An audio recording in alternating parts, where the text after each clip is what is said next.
The second step to building a stateless server architecture is to build a template based on the pools and policies that we've just developed. Let's show you what this looks like. So if we go into the UCS GUI and we take a look at creating a template, we would just click on the Servers tab and then create a service profile template.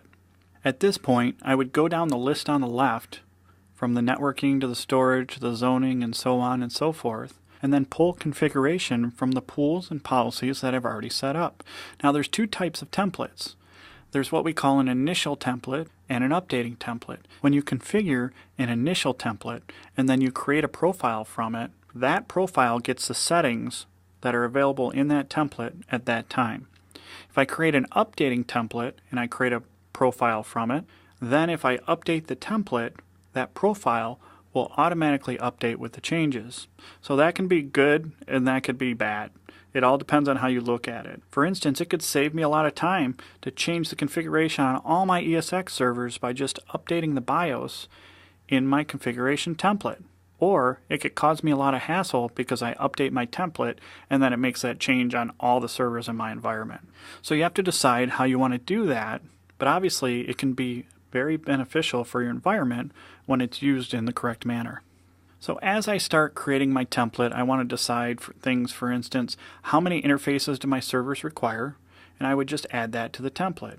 I can also decide specific known good settings for the adapter that I add to my template. For instance, what's the name of the adapter, which MAC addresses it should be assigned, whether it should use Fabric A as the primary communication in and out of the fabric, or whether it should use Fabric B, whether I should enable failover. All of these settings can be specified on a template by template basis. And once again, everything can be a policy or a pool or a template, so I could even use a known good VNIC template for each of these adapters that I'm adding to my server. Not only can I configure how many Ethernet adapters my server has, but I can also configure the order in which they are available to the operating system. I can of course customize how my server uses storage. For instance, I can use local disk or I could use SandBoot in this configuration.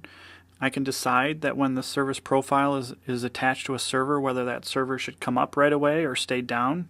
I can pick which firmware level I should be at on a server by server basis. And then I can specify different operational policies, such as what my BIOS configuration should be. So those are just a couple different settings that I have available to me inside the template. But once I create the template, at that point, I'm ready to go ahead and deploy servers. Please join me for the next lesson, 1.12, Examining Service Profiles.